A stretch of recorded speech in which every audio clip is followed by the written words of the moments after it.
빌레몬서는 노예로 갇힌 오네시모의 그 해방을 요청하는 서신입니다. 그래서 바울은 자신을 갇힌 자 바울 이렇게 처음부터 언급하고 있어요. 갇힌 자를 풀어주는 것이 가장 큰 사랑이고 은혜를 베푸는 행동이라는 거죠. 이것을 빌레몬서 1절에 시작하고 있습니다. 빌레몬서는 이 바울의 이 갈등 해결을 통해서 우리로 하여금 갈등을 어떻게 접근해야 할지를 보여주는 서신이라고 할 수가 있지요. 우리 안에도 갈등으로 인해서 걱정, 근심 많은 분들 있지 않습니까? 뭐 자녀와의 갈등 문제, 가정 안에서 여러 가지로 인해서 생기는 갈등 문제, 근심이 있을 거예요. 미국 산업보건협회 통계를 보니까 기업체 임원 176명 대상으로 조사를 했습니다. 평균 44.3세인데요. 그중에 3분의 1이 3대 질환을 겪고 있었답니다. 심장병, 소화기 궤양, 고혈압. 심각하죠. 40대 중반인데요. 아마 벌써 40대 중반에 이런 병을 우리 성도들 안에도 갖고 있는 분들이 있을 겁니다. 에드워드 포덜스키 박사가 근데 이런 얘기를 했어요. 걱정을 멈추면 건강을 얻는다. 이런 얘기를 했어요. 걱정이 심장에 영향을 끼치고 고혈압을 자라게 만들고 걱정이 위, 해쳐버린다는 거죠. 소화 기능을 멈추게 만든다는 겁니다. 코넬 대학교 러셀 세실 박사는 관절염 분야 세계적인 권위자거든요. 이런 얘기를 했어요. 관절염은 4가지 원인이 있다. 결혼생활 파탄, 재정 파탄, 외로움과 걱정, 그리고 해묵은 원한. 관절염이 뭐 때문에 생기는 거예요? 네, 우리는 뭐 관절이나 우리 혈관이나 근육이나 이런 것의 문제라고 생각하고 그렇지만 사실은 심리적인 요인이 가장 큰 문제다. 이렇게 얘기를 하고 있다는 거죠. 우리는 정신을 고치지 않고 육체를 고칠 수 있다고 생각할 때가 많아요. 육체만 고치면 다 해결이 된다. 그러나 사실은 이 정신과 육체가 하나다는 거죠. 플라톤이 그런 말을 했어요. 이 둘을 별개로 취급하면 결국 사람을 고칠 수 없다. 이 걱정 근심은 사실 사람을 천천히 붕괴시킵니다. 갈등이 특별히 그렇게 만듭니다. 어떻게 풀어야 할까요? 오늘 성경적인 답은 무엇일까요? 오늘 빌레몬서의 수신자는 빌레몬입니다. 빌레몬이 누군지를 좀 알아봐야죠. 골로새 교회 성도고요. 평신도 지도자고요. 그리고 사랑을 간직한 이런 뜻을 갖고 있습니다. 1절에 보니까 바울은 빌레몬에게 이렇게 얘기합니다. 동역자. 바울과 함께 복음을 위해 수고한 사람. 골로새 교회를 세우기 위해서 모든 헌신을 다했던 사람.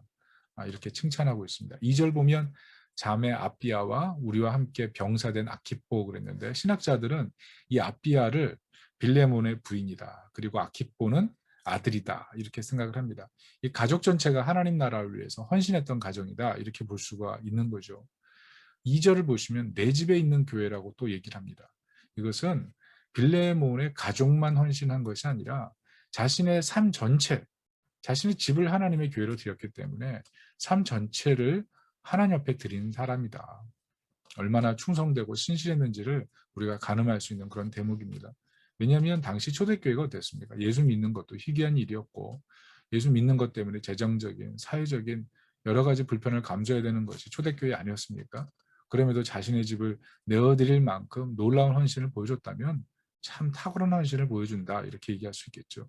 오늘 5절 7절을 보십시오. 주 예수와 및 모든 성도에 대한 내 사랑과 믿음이 있음을 들음이니 7절 형제여 성도들의 마음이 너로 말미암아 평안함을 얻었으니 내가 너의 사랑으로 많은 기쁨과 위로를 받았노라 이렇게 얘기하죠. 성도들에게 사랑과 선행을 얼마나 많이 베풀었는지 정평이 나 있었어요.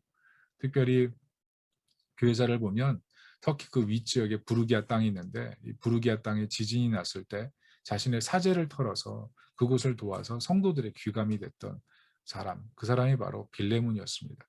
그런데 이런 칭찬을 받을 만한 훌륭한 사람이지만 그 사람에게 오늘 문제가 있다는 것입니다. 그것이 바로 무엇이냐 하면 용서하지 못한 사람이었다는 거죠. 마음속에 응어리가 있으면 풀지 못하는 사람, 마음속에 미움이 박히면 그 가시를 잘 빼내지 못하는 사람, 용서 없음. 그것이 사실 굉장히 고통스러운 문제죠. 오늘 이 빌레몬의 그 고통의 가시는 바로 오네시모였습니다. 도망친 노예 오네시모. 여러분 알다시피 빌레몬이 살던 그 문화권은 로마의 노예 문화였습니다. 로마 제국 전체는 노예가 한 6천 명, 6천만 명 정도 있었대요. 우리나라 인구보다 많았죠. 엄청나게 많은 노예를 데리고 있는 사회가 로마 문화였습니다. 특별히 노예는 주인에게 생명권이 달려 있었어요. 주인의 명예를 더럽혔을 때는 노예의 생명은 가차없이 처단될 수가 있었습니다. 그런데 만약 노예가 주인의 명예를 떨어뜨리는 행동을 하고 도망을 쳤다면 그것만큼 노예 주인에게는 명예를 깎아먹는 일이 없는 거죠. 얼마나 못났으면 노예가 도망치게 하는가. 이렇게 평판이 되니까 명예를 깎아먹은 거죠. 그래서 명예의 사회 안에서는 이 노예가 도망친다는 것은 주인의 명예를 심하게 훼손하는 일이었던 것입니다. 그 당시 문화권 안에서 도망친 노예가 있었던 이 빌레몬은 마음속으로 예수님은 믿지만 속으로는 오네시모를 생각할 때마다 어떻게 이런 배신을 하는가? 어떻게 이렇게 나에게 수치심을 심는가? 사람에 대한 실망, 자신에 대한 실망, 여러 가지 갈등이 많았다는 것입니다. 여러분, 사람은 결코 쉽게 근심을 쉽게 털어낼 수가 없어요. 여러분도 마음속에 근심 들어오면 곧바로 자유가 되나요? 그렇지 않잖아요. 알버트 슈페어라고 하는 히틀러 신복이 있었어요. 2차 세계대전 때 나치 군수공장을 가동했던 사람인데 24명의 전범자 중에서 자기 죄를 인정했던 유일한 사람이 바로 이 사람입니다. 그나마 좀 괜찮다고 할 수 있는데 국가에서 형을 내려가지고 20년 장기 복역을 했어요. 이 장기 복역한 이후에 출소했는데 그가 이런 말을 했어요. 사람들은 내가 형무소에서 20년 동안 보냈으니까 이제는 마음을 털었다고 생각할지 모른다. 그렇지만 나는 그렇지 않다. 내가 내 마음속에서 내가 저지른 수많은 그 죄악들을 생각할 때 나는 너무 지금도 고통스럽다. 우리와 똑같죠. 사람이 그렇습니다. 자신의 과오가 자신의 삶의 역사 속에 가시처럼 꽉 껴있을 때 그것 때문에 평생 아리하는 게 사람 아니겠습니까? 빌레몬은 교회와 성도에게는 괜찮은 사람이었을지 몰라도 마음으로는 고통의 흔적을 갖고 있던 그런 사람이었다는 거죠. 그런데 마침 이 오네시모가 어디 있어요? 빌레몬에게 도망쳤는데 로마로 들어와서 살다가 어떻게 바울을 만나서 예수님을 영접하고 회심한 겁니다. 그리고 이 오네시모가 바울을 통해서 자신의 허물을 깨닫고 어떻게 하면 이 오네시모에게 용서를 받아야 될지를 아마 자문했던 것 같아요. 그래서 바울이 오늘 이 빌레몬서를 쓰게 된 겁니다. 이 당시 노예 주인과 깊은 명예 관계에 있는 사람이 이 노예를 위해서 대신 이렇게 주선을 해주면 용서받는 그런 전통들이 좀 있었던 것 같아요. 그래서 바울은 오늘 이 빌레몬서를 쓰면서 오네시모의 용서를 유도하고 있는 겁니다. 이게 은혜죠. 어떻게 하나님께서 이 바울과 오네시모를 만나게 하시고 바울과 빌레몬의 관계를 연결시키셔서 이 고대 로마 사회 속에 이 노예 신분 제도를 벗어나게 만드는 하나님의 사랑을 보여주시는 거잖아요. 그렇지 않습니까? 어떻게 하나님께서 이, 이 놀라운 만남을 통해서 노예 신분 제도를 뛰어넘게 만드는 하나님의 사랑을 보여주는 방법으로 사용하고 계시잖아요. 우리 삶에도 이렇게 하나님께서 놀랍게 회복의 길을 준비하시고 무신사회를 도전하게 만들 그런 작은 끈앞풀들을 우리에게 많이 사실을 던져주고 계십니다. 우리가 잘 못 봐서 그렇죠. 옛날 얘기인데 어떤 낚시꾼들이 모여가지고 작은 호텔에 모여서 차를 마시는 중이었는데 한 사람이 자기가 놓친 물고기가 얼마나 큰지를 자랑하다가 그만 웨이터와 부딪혀보고 말았습니다. 그래서 웨이터가 들고 있던 찻잔이 날아가가지고 벽에 부딪히면서 벽에 이제 엄청난 얼룩이 생기고 말았죠. 그래서 좀 다 수근수근하면서 뭐 당황하고 있는데 그때 한 손님이 일어나서 걱정하지 말라고 얘기하고 그 자국 주변에 그림을 그리기 시작했답니다. 그래서 아주 멋진 동물 그림을 완성을 시켰는데요. 그 사람이 그렇게 할 때 아무도 말리지 못했대요. 왜냐하면 그 나라에서 가장 뛰어난 동물 화가였기 때문에 그렇죠. 우리는 삶에서 얼룩을 보잖아요. 그거 자꾸 가리고 싶죠. 없는 것처럼 생각하고 무시하고 싶고. 근데 우리가 고통을 해결하는 방법이 그렇습니다. 그냥 지나가려고만 해요. 노래 가사처럼 지나간 것은 지나간 대로 의미가 있지. 그렇게. 그런데 하나님은요. 그 얼룩을 토대로 하셔서 새로운 그림, 더 뛰어난 그림을 그려 나가시는 거죠. 그게 바로 복음 아니겠습니까? 복음은요. 하나님은 우리가 그리스도의 사랑으로 이웃을 외모와 소유와 명예와 상관없이 사랑하고 용서하기를 원하세요. 그래서 그 얼룩을 아름다운 그림으로 바꿔가기를 원하시는 거죠.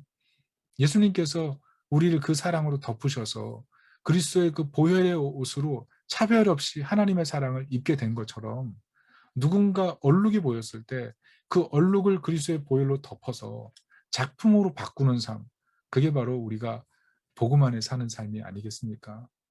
중요한 것은 적용이죠. 적용이 시작될 때 성령의 역사가 나타납니다. 정보로 사람이 바뀌는 게 아니라 갈등을 해결하시는 성령의 역사가 임하도록 얼룩에 펜을 대는 그런 적용을 시작해야 되는 거죠. 아무리 잠수부가 산소통이 좋고 장비가 좋아도 흡입구로 산소를 빨아들일 때만 물속에서 자유한 것과 똑같아요. 바울은 빌레몬에게 도망친 노예 오네시모를 용서시키기 위해서 오늘 어떻게 접근하는지를 보십시오. 3절을 보세요. 하나님 우리 아버지와 주 예수 그리스도로부터 은혜와 평강이 너에게 있을지어다. 하나님과 예수님의 이름으로 축복하죠. 축복의 말은 사람의 마음을 엽니다. 영혼의 산소 같은 거예요. 인생의 답답함을 뻥 뚫어주죠. 축복의 말. 그리고 4절은 어떻게 말합니까? 내가 항상 내 하나님께 감사하고 기도할 때 너를 말하는. 이게 뭐예요? 항상 당신을 위해 기도하고 있습니다. 그것을 알려주는 거죠. 늘 기도하고 있음을 알려서 마음을 얻는 거예요. 기도는 이렇게 영혼의 창을 열어주는 방법이 돼요. 그리고 5절, 6절 어떻게 써 있어요? 주 예수와 및 모든 성도에 대한 내 사랑과 믿음이 있음을 들음이니 이로써 내 믿음의 교제가 우리 가운데 있는 선을 알게 하고 그리스도께 이르도록 역사하느니라. 상대방을 칭찬하고 있죠. 그의 사랑과 헌신이 얼마나 뛰어난지를 칭찬하고 있어요. 그 헌신이 그리스도께 이를 만큼 뛰어나다고 하는 거죠. 이 정도면 최고의 칭찬 아니겠습니까? 당신의 헌신을 하나님이 인정하실 만큼 당신이 지금 아름답게 헌신하고 있습니다. 이런 칭찬한다면 정말 날아가지 않겠습니까? 그런데 바울이 한 가지 더 하고 있어요. 7절 보세요. 형제여 성도들의 마음이 너로 말미암아 평안함을 얻었으니 내가 너의 사랑으로 많은 기쁨과 위로를 받았노라. 정서적인 만족감까지 표현하죠. 당신으로 인해 내가 너무 행복해요. 이 얘기를 하는 거죠. 바울이 지금 어디 있어요? 감옥에 있잖아요. 감옥에 있는데 빌레몬 때문에 마음에 너무 위로가 되었다는 거잖아요. 이 얘기를 들었을 때 빌레몬이 어떻겠습니까? 마음에 감동이 되고 찌릿찌릿하고 정말 나에게 예수님을 전해준 바울이 나 때문에 이렇게 행복한다니 얼마나 마음이 감사하고 기쁘고 감동이 됐을 것 같아요. 우리가 이런 사람이 되어야 되지 않겠습니까? 최고의 칭찬을 해주는 사람. 어떤 자녀가 아버지 가업을 잊지 않고 독립해서 출가해버렸대요. 그래서 어머니가 지인을 찾아와서 하소연을 하면서 아버지를 싫어하는 아들의 마음을 돌이켜달라고 그렇게 지인에게 호소를 했답니다. 그래서 지인이 수소문을 해서 결국 그 아들을 찾았어요. 그런데 아들이 그런 말 하더래요. 아버지는 한 번도 내게 제대로 된 칭찬을 해준 적이 없대요. 공놀이를 할 때도 처음에는 너무 잘 놀아준대요. 그런데 계속 공놀이 하다가 마지막 공은 아들이 잡을 수 없도록 멀리 던져버린다는 거죠. 잘 갖고 놀다가 마지막 공은 아들이 잡을 수 없는 곳으로 던져버린다는 거예요. 그래서 아들이 너무 잘 놀아준 아빠였는데 마지막은 아주 비참한 패배감을 느끼게 한다는 거죠. 아버지가 아들을 강하게 키우는 건 좋았는데 결국 아들이 집을 나온 이유는 그 마지막 공을 잡기 위해서래요. 그 마지막 공. 한 번도 잡아보지 못한 마지막 공.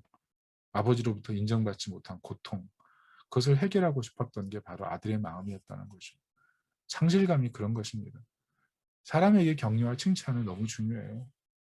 상실감을 경험한 관계는 잘 회복이 되기가 힘듭니다. 그래서 오늘 바울은 축복의 말, 기도한다는 말, 칭찬의 말, 정서적 만족감을 주는 말을 다 쏟아부어주고 있어요. 그래야 마음을 돌이킬 수 있으니까. 우리 주변에 믿지 않는 가족들 우리가 어떻게 하고 있습니까? 또 믿음이 있지만 서로 관계가 어색한 그런 관계가 있다면 우리가 어떻게 말하고 있습니까? 우리가 좀 칭찬하고 격려해야 되지 않을까요? 당신 갑자기 왜 그래? 그렇게 물어보면 하나님 당신 사랑하니까. 하나님이 너를 사랑하니까. 이렇게 얘기해 줘야 되지 않을까요? 바울은 빌레몬으로 하여금 오네시모를 용서할 수 있도록 오늘 빌레몬의 모든 장점을 의도적으로 칭찬하고 있습니다. 그리고 또 보세요. 2절을 보시면 이 편지가 어디에 전달되는 편지예요? 빌레몬 개인에게 전달되는 편지입니까? 아니에요. 빌레몬의 집에 있는 교회, 그러니까 모든 성도들에게 회람하는 그런 편지예요. 그러니까 바울은 빌레몬을 모든 교회 성도들로 하여금 공적인 칭찬 속에 들어가게 만들어주는 거예요. 은밀하게 칭찬하는 게 아니라 공개적인 찬사를 보내주고 있는 거죠. 우리에게 가르쳐주죠. 이 칭찬을 언제 해야 되는지. 공개적인 자리에서. 가족 모두, 아는 사람 모두가 있는 그 자리에서 칭찬하고 높여주고 정서적인 만족감까지. 이런 말 할 수 있죠. 그 사람 칭찬할 게 없어요. 목사님이 알고 나면 깜짝 놀라실 거예요. 제가 당한 것이 얼마나 큰데요. 목사님 몰라서 그래요. 몇 배는 혼나야 됩니다. 그런데요. 성도에게 귀감이 되는 빌레몬에게도 사실 약점이 있었잖아요. 겉다르고 속다르지 않았어요? 얼굴 가리고 있었을 뿐이고 속으로는 오네시모 생각하며 하나님의 은혜 하다가도 가시가 마음속에 푹 찔려 있으니까 아직도 피가 나는 것 같고 그놈 잡아서 좀 이 문화선상에서는 이거 그냥 단죄를 해도 아무 문제가 없는데 도망쳤으니 아 창피하다. 이런 수치심 그게 빌레몬의 마음이었잖아요. 그런데 하나님이 새 그림을 얼룩을 지우고 새 그림을 그 위에 그리길 원하셨다는 거예요. 바울은 오늘 빌레몬에게 회복의 기회를 주고 있습니다. 그것이 칭찬이었어요. 공개적인 칭찬. 특별히 6절 바울의 칭찬의 모습 보십시오. 그리스도께 이르도록 역사하느니라. 빌레몬, 너 정말 하나님이 인정하실 만큼 잘하고 있어. 칭찬의 끝판왕. 그게 바울이에요. 여러분 회개가 무엇입니까? 누가복음 7장에 보면 어떤 여인이 바리새인 집에 초대받아서 예수님께 나오는데 집에 들어오자마자 눈물로 발 적시고 머리칼로 그 발 닦고 그 발에 연신 입 맞추고 그리고 결국은 그 비싼 향유를 붓잖아요. 사람들이 웅성댔어요. 왜냐하면 그 여인이 공개받은 죄인이었잖아요. 모든 사람이 죄인이라는 사실을 알고 있고 손가락질을 받았어요. 그런 사람이 예수님의 발에 입 맞추고 머리칼 닦고 향유 부으니 마땅치 않은 거죠. 그런데 예수님께서 뭐라고 말씀하셨어요? 누가복음 7장 47절에 시험을 사함을 받은 일이 적은 자는 적게 사랑하느니라 이렇게 얘기했어요. 사함을 받은 일이 적은 자는 적게 사랑하느니라. 많이 용서받을수록 많이 사랑할 수 있다는 거죠. 정말 내가 용서받았다는 것을 알고 있다면 사랑할 수밖에 없다는 거예요. 여러분 우리가 이웃을 칭찬하지 못하는 이유가 뭡니까? 결국 마음속에 판단하는 마음. 예수님을 초대했지만 여인을 정죄하는 그 바리새인의 마음. 그 마음이 있었던 거죠. 내가 아직 용서받지 못할 죄인이었다는 사실을 깊이 깨닫지 못하는 거예요. 만약 그 사실을 정말 알고 있다면 누가 판단하죠? 용서할 수밖에 없죠. 예수님을 통해 내가 용서받은 것을 정말 믿는다면 우리가 할 일은 사랑하는 것밖에 남는 게 없습니다. 그러므로 정말 용서하려면요. 나부터 회개해야 돼요. 여러분 회개는 결코 후회가 아닙니다. 후회는 미움을 지옥불에 넣는 거예요. 계속 불타오르게 만드는 거예요. 그런데 회개는 미움을 성령의 불에 넣는 거예요. 그래서 오직 그리스도의 사랑이 타오르게 만드는 거죠. 여러분 나는 그리스도의 사랑이 타오르게 만드는 그런 칭찬의 사람입니까? 아니면 미움의 불을 키우는 그런 사람입니까? 오직 그리스도의 사랑이 충만히 타오르도록 성령께 사랑을 구하는 하나님 백성이 되시기를 축복합니다. 말씀의 결론을 맺습니다. 관계의 회복을 위해서는 영적인 전략이 필요해요. 나는 회복을 위해 무엇을 했던가? 악감정만 쌓고 있지 않았던가 생각해 보십시오. 우리는 얼룩이 보일 때 그것을 명작으로 만들기 위해 부름받았습니다. 칭찬만큼 사람의 마음을 움직이는 방법은 없어요.